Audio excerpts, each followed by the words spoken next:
খবরের শুরুতেই থাকছে হেডলাইন্স। কলেজেই গণধর্ষণ, এবার চাকরি থেকে বরখাস্ত অভিযুক্ত মনোজিৎ। মমতার চাপে সিদ্ধান্ত বদল করল নির্বাচন কমিশন। ১৯৮৭-র ১ জুলাইয়ের পরে জন্মানো কাউকে দিতে হবে না বাড়তি নথি। ফের হিংসার আগুনে দগ্ধ মণিপুর, বন্দুকবাজের গুলিতে মৃত্যু হল ৪ জনের। ১ জুলাই হাজিরার নির্দেশ, ধর্ষণের মামলায় কার্তিক মহারাজকে নোটিশ। রাজভবনের সুইমিং পুলে সাঁতার কাটতে পারবেন আপনিও, বিশেষ কারণে অনুমতি রাজ্যপালের। বয়স্ক ব্যক্তিকে রাস্তায় ফেলে মারধর, খড়গপুরের তৃণমূল নেত্রীকে শোকজ করল তৃণমূল। শেষ হয়েও হল না শেষ, মুখ্য সচিব পদে আরও ৬ মাস থাকছেন মনোজ। কসবা ল কলেজে বিজেপির ফ্যাক্ট ফাইন্ডিং দলকে প্রথমে বাধা, পরে অনুমতি, কথা হল কমিশনারের সঙ্গেও।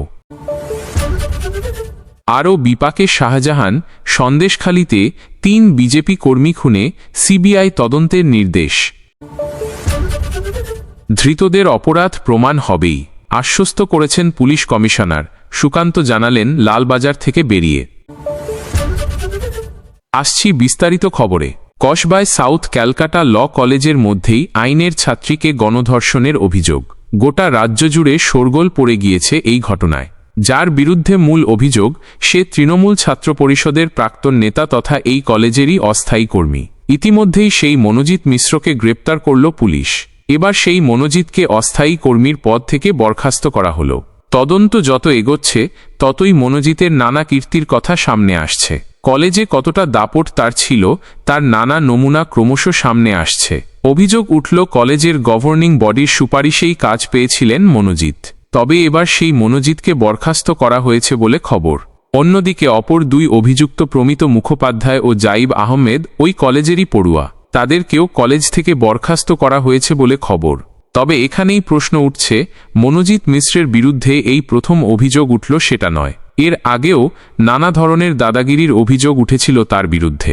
কিন্তু তারপরেও কেন কলেজ কর্তৃপক্ষ তাকে অস্থায়ী কর্মী হিসাবে নিয়োগের ক্ষেত্রে সতর্ক হয়নি, তা নিয়ে প্রশ্ন উঠছে। তবে কি তৃণমূলের সঙ্গে ঘনিষ্ঠতা থাকার জেরেই কি চাকরি পেয়ে গেল এই মনোজিৎ ওরফে ম্যাঙ্গো? তবে রাজনৈতিক পর্যবেক্ষকদের মতে দিনে ৫০০ টাকা করে বেতন ছিল মনোজিতের। কিন্তু নিজে আইনজীবী হয়েও কেন এই অস্থায়ী কর্মী হিসাবে চাকরিকে আঁকড়ে ধরে কলেজে থেকে গেল মনোজিৎ, তা নিয়ে প্রশ্নটা থেকেই গিয়েছে। ইতিমধ্যেই এই মনোজিতের আরও কীর্তি ক্রমশ সামনে আসছে। মুখ্য সচিব পদে আজই ৩০ জুন তার মেয়াদ শেষ হওয়ার কথা ছিল। তার জায়গায় কে মুখ্য সচিব হবেন তা নিয়ে আমলা মহলে আলোচনাও শুরু হলো। তারই মধ্যে এদিন কেন্দ্রীয় সরকার জানিয়ে দিল, পশ্চিমবঙ্গের মুখ্য সচিব পদে মনোজ পন্থের মেয়াদ ৬ মাস বাড়ানো হলো। কেন্দ্রের প্রশিক্ষণ ও কর্মীবর্গ দফতরের তরফ থেকে এদিন মুখ্যমন্ত্রীর প্রিন্সিপাল সেক্রেটারিকে পাঠানো বার্তায় বলা হলো, মুখ্য সচিব হিসেবে মনোজ পন্থের মেয়াদ বাড়ানোর জন্য গত ২৮ জুন রাজ্যের তরফ থেকে আবেদন করা হয়েছিল। তার ভিত্তিতে মনোজ পন্থের মেয়াদ ৬ মাস বাড়ানোর সিদ্ধান্ত নেওয়া হয়েছে। ২০২৫ সালের ৩১ ডিসেম্বর পর্যন্ত মুখ্য সচিব পদে থাকবেন মনোজ পন্থ। ২০২৪ সালের ৩১ আগস্ট ভগবতী প্রসাদ গোপালিকার জায়গায় মুখ্য সচিব হিসেবে দায়িত্ব নিলেন মনোজ পন্থ। মুখ্য সচিব হিসেবে গোপালিকার মেয়াদ বৃদ্ধির জন্য কেন্দ্রের কাছে আবেদন জানিয়েছিল রাজ্য, কিন্তু দিল্লি তাতে সায় দিল না। তারপরই মনোজ পন্থের নাম ঘোষণা করা হয়েছিল। মনোজ পন্থ ১৯৯১ ব্যাচের IAS অফিসার। ৩ দশকের বেশি অভিজ্ঞতা সম্পন্ন এই আমলা নানা দায়িত্ব সামলেছেন। একসময় মুর্শিদাবাদের জেলাশাসক ছিলেন। উত্তর ২৪ পরগনারও জেলাশাসকের দায়িত্ব সামলেছেন। ২০০৯ সাল থেকে ২০১১ সাল পর্যন্ত তৎকালীন কেন্দ্রীয় অর্থমন্ত্রী প্রণব মুখোপাধ্যায়ের ব্যক্তিগত সচিবের দায়িত্বও সামলেছেন। আন্তর্জাতিক ক্ষেত্রেও অভিজ্ঞতা রয়েছে তার। ৩ বছর বিশ্ব ব্যাংকের সিনিয়র অ্যাডভাইজার ছিলেন মনোজ পন্থ। গত বছর মুখ্য সচিবের দায়িত্ব নেওয়ার আগে অর্থসচিব থেকে তাকে সেচ দফতরের দায়িত্ব দেওয়া হয়েছিল। কিন্তু কেন্দ্রীয় সরকার গোপালিকার মেয়াদ বাড়ানোর আবেদন মঞ্জুর না করায় ২৪ ঘণ্টার মধ্যেই সেচ দফতর থেকে মুখ্য সচিব করা হল মনোজ পন্থকে। এবার মুখ্য সচিব পদে আরও ৬ মাস মেয়াদ বাড়ানো হল তাঁর। ফের রণক্ষেত্র মণিপুর। সোমবার মণিপুরের চূড়াচাঁদপুর জেলায় বন্দুকবাজের হামলায় মৃত্যু হল ৪ জনের। অভিযোগ, পয়েন্ট ব্ল্যাঙ্ক রেঞ্জ থেকে গুলি চালিয়ে হত্যা করা হলো ওই ৪ জনকে। মৃতদের তালিকায় রয়েছেন ৬০ বছর বয়সী এক বৃদ্ধাও। এই ঘটনায় নতুন করে উত্তেজনা ছড়িয়েছে। এখনও পর্যন্ত এই হত্যাকাণ্ডের দায় স্বীকার করেনি কোনো সংগঠন। সংবাদ মাধ্যম সূত্রে জানা গিয়েছে, সোমবার দুপুর ২টো নাগাদ এই হামলা চলল চূড়াচাঁদপুর শহর থেকে ৭ কিলোমিটার দূরে মংজাং এলাকায়। পথচলতি একটি গাড়িকে নিশানা করে হামলাকারীরা অভিযোগ বেছে বেছে হত্যা করল ৪ জনকে। হামলার খবর পেয়ে দ্রুত ঘটনাস্থলে এলো পুলিশ। যদিও এই ঘটনায় এখনও কাউকে গ্রেপ্তার করা হয়নি। গোটা ঘটনার তদন্ত শুরু হয়েছে। হত্যাকাণ্ডের জায়গা থেকে উদ্ধার হল ১২টি গুলির খোল। এই ঘটনায় এলাকায় যাতে নতুন করে হিংসা না ছড়ায় তার জন্য বিপুল পরিমাণ নিরাপত্তারক্ষী মোতায়েন করা হয়েছে। জোরকদমে শুরু হল তল্লাশি অভিযান। উল্লেখ্য, ২০২৩ সাল থেকে কুকি ও মেতেই জনগোষ্ঠীর সংঘর্ষে লাগাতার অশান্তি চলছে মণিপুরে। গত ২ বছর ধরে চলা সন্ত্রাসে সেখানে মৃত্যু হয়েছে ২০০-র বেশি মানুষের।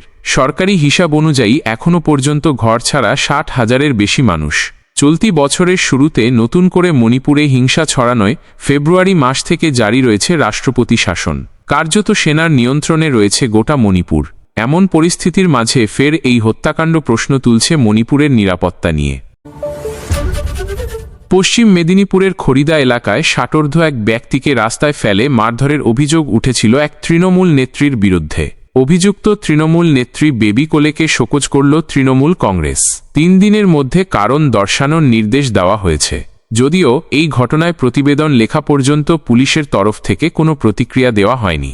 মেদিনীপুর সাংগঠনিক জেলা তৃণমূল কংগ্রেসের সভাপতি তথা বিধায়ক সুজয় হাজরা বলেন, দলের শীর্ষ নেতৃত্বের নির্দেশে আগামী ৩ দিনের মধ্যে ওনাকে বেবি কোলে এই অশোভনীয় আচরণের উপযুক্ত কারণ দর্শানোর নির্দেশ দেওয়া হয়েছে। দল এই ধরনের আচরণ সমর্থন বা অনুমোদন করে না। এছাড়াও আইনত যা পদক্ষেপ নেওয়ার তা পুলিশ প্রশাসনকে নেওয়ার অনুরোধ জানিয়েছেন জেলা সভাপতি। তৃণমূলের তরফ থেকে একটি এফআইআর দায়ের করা হয়েছে বলেও খবর। জানা গিয়েছে, খড়িদা এলাকায় বাড়ির দেওয়াল ভাঙা নিয়ে স্থানীয় বাসিন্দা দুর্গা সাহুর সঙ্গে বিরোধ ছিল অভিযুক্ত তৃণমূল নেত্রীর। দুর্গা সাহুকে নিয়ে দিন কয়েক আগে খড়গপুর থানায় অভিযোগ দায়ের করতে গিয়েছিলেন অনিল দাস নামে এক ব্যক্তি। আজ সোমবার সকালে বাজার করে ফিরছিলেন অনিল দাস। তখনই তাকে আক্রমণ করা হয় বলে অভিযোগ সেই কারণেই রাস্তার ওপর অনিল দাস নামে ওই ব্যক্তির ওপর আক্রমণ করা হয়। রাস্তায় ফেলে মারধর, জুতো পেটা, গায়ে রং ছিটিয়ে দেওয়ার অভিযোগ ওঠে বেবি সাহার বিরুদ্ধে। ঘটনার ভিডিও ছড়িয়ে পড়ল সমাজ মাধ্যমে। ঘটনায় চরম নিন্দা প্রকাশ করল স্থানীয় বিরোধী নেতৃত্ব। এবার থেকে রাজ্যের যে কোনো প্রান্তের সাধারণ মানুষ রাজভবনের সুইমিং পুলে সাঁতার কাটতে পারবেন। এই সুযোগ করে দিলেন স্বয়ং রাজ্যপাল সিভি আনন্দ বোস। আনুষ্ঠানিকভাবে রাজভবনের তরফ থেকে একথা জানানো হয়েছে, কিন্তু বেঁধে দেওয়া হয়েছে নির্দিষ্ট শর্ত।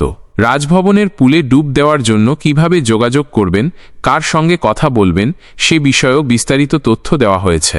রাজভবনের এক আধিকারিক বলেন, রাজ্যপালের এটা মানবিক উদ্যোগ। মূলত প্রান্তিক স্তরের অর্থাৎ আর্থিকভাবে পিছিয়ে পড়া মানুষদের জন্যই এই উদ্যোগ নিয়েছেন তিনি।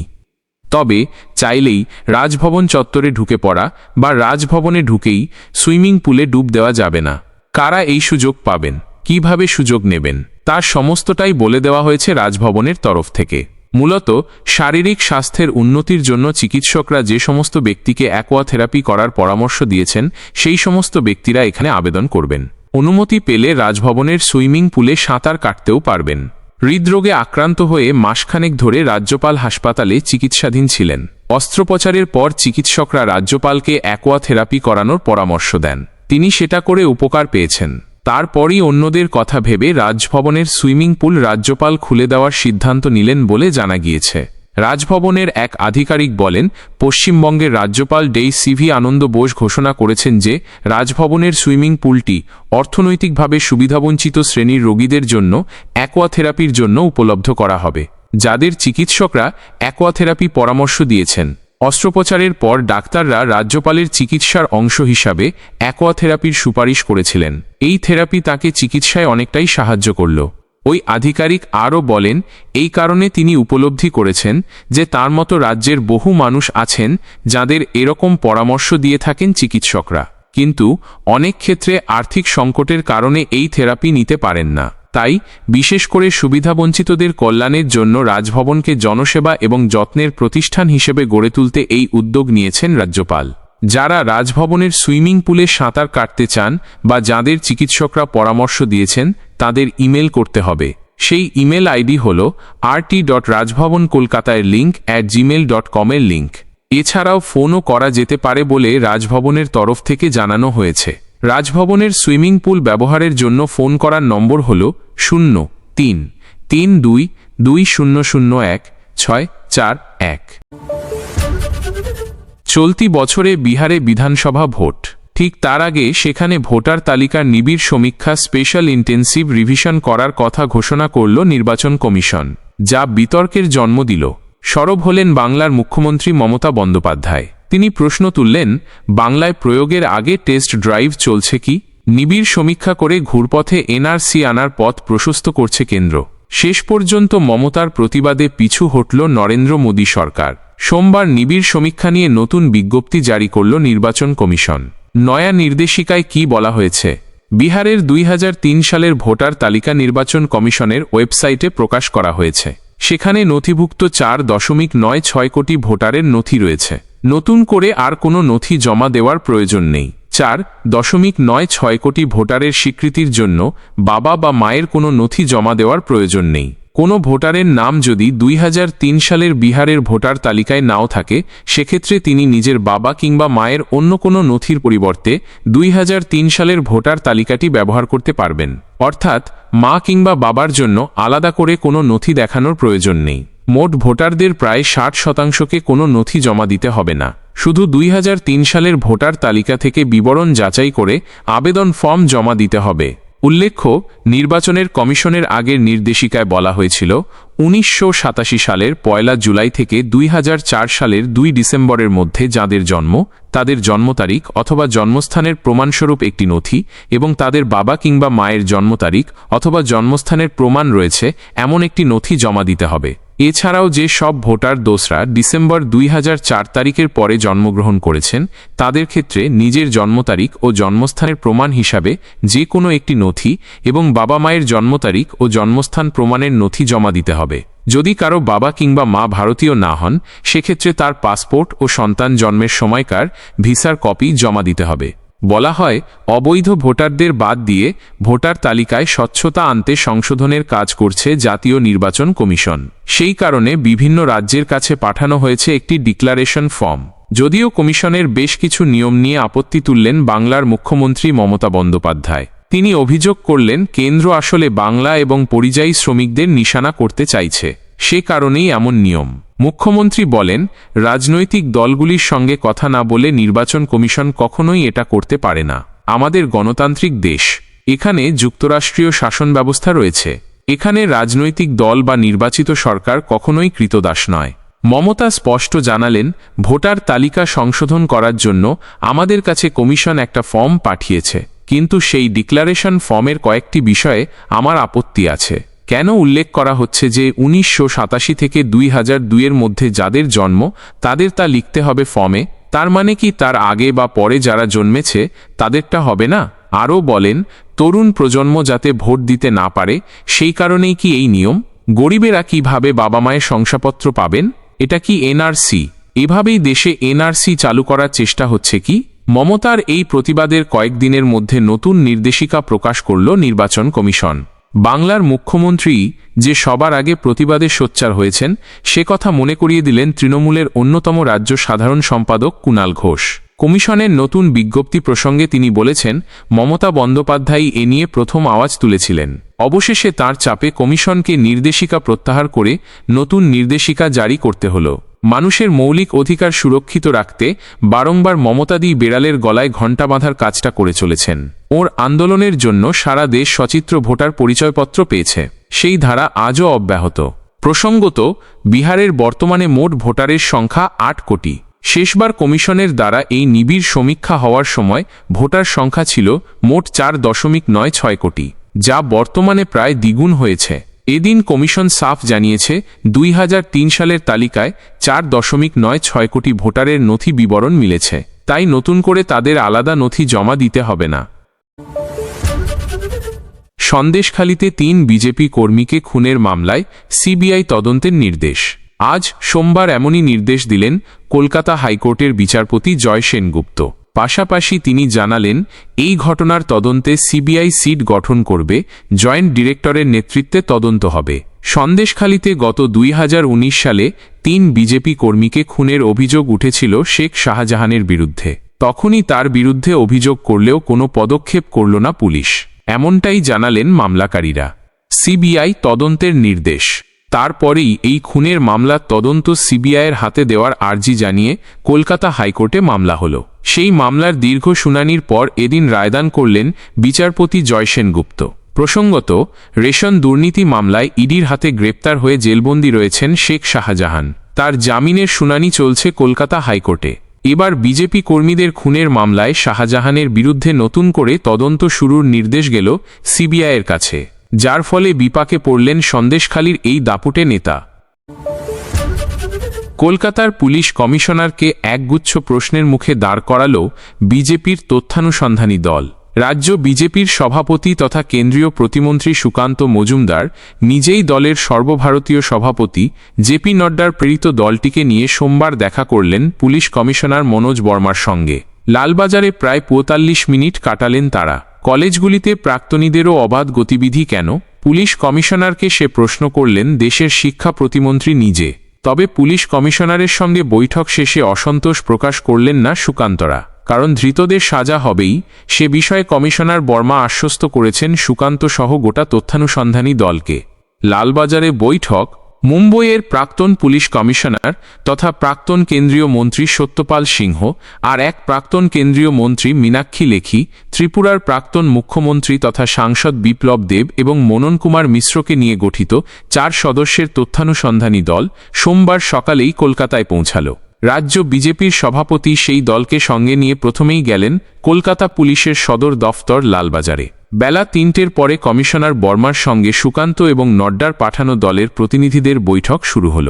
কসবার আইন কলেজে গণধর্ষণের ঘটনায় ধৃতদের মধ্যে একজন প্রাক্তন ছাত্র হওয়া সত্ত্বেও নিয়মিত ওই কলেজে যাতায়াত করত কিভাবে? শুধু কসবার ওই কলেজে নয়, কলকাতার অন্যান্য কলেজেও প্রাক্তনীদের দাদাগিরি চলে কিভাবে?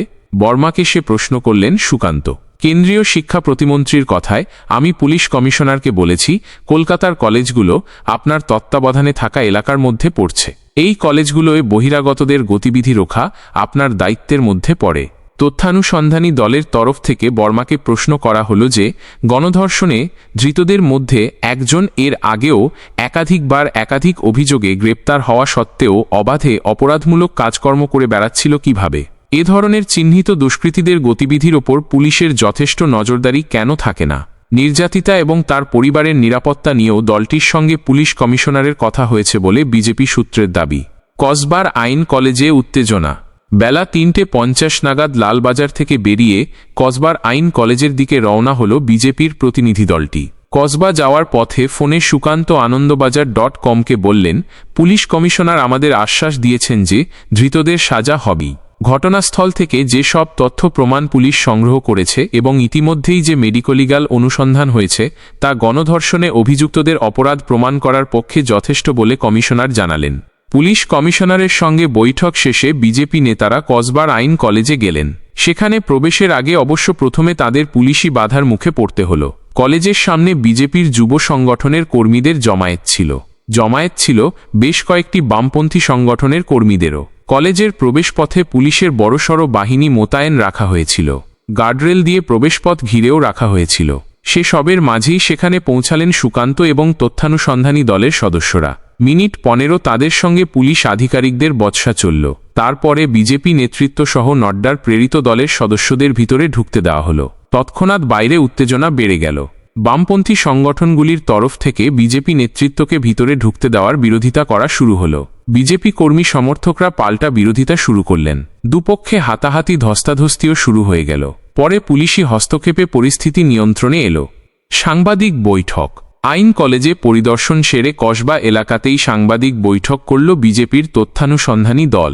সেখানে দলের প্রধান সত্যপালের গলাতেও সুকান্তের সুরই শোনা গেল। তিনিও কলকাতার পুলিশ কমিশনারের সঙ্গে কথোপকথনের প্রসঙ্গ টানলেন এবং বললেন, ধৃতদের কঠোরতম শাস্তি হবে বলে পুলিশ কমিশনার আমাদের আশ্বাস দিলেন। তবে রাজ্যের মুখ্যমন্ত্রী মমতা বন্দ্যোপাধ্যায়কে এবং শাসক দল তৃণমূলকে নিশানা করলেন নড্ডার পাঠানো দলের সব সদস্যই। সত্যপালের প্রশ্ন, যার নামে এর আগে 4 বার অভিযোগ দায়ের হয়েছে, যে এর আগে 4 বার গ্রেপ্তার হয়েছে, সেইভাবে ওই কলেজে চাকরি পেল। স্থানীয় বিধায়ক এবং কলেজ পরিচালন সমিতির প্রধানের ভূমিকা নিয়ে প্রশ্ন তুললেন তিনি।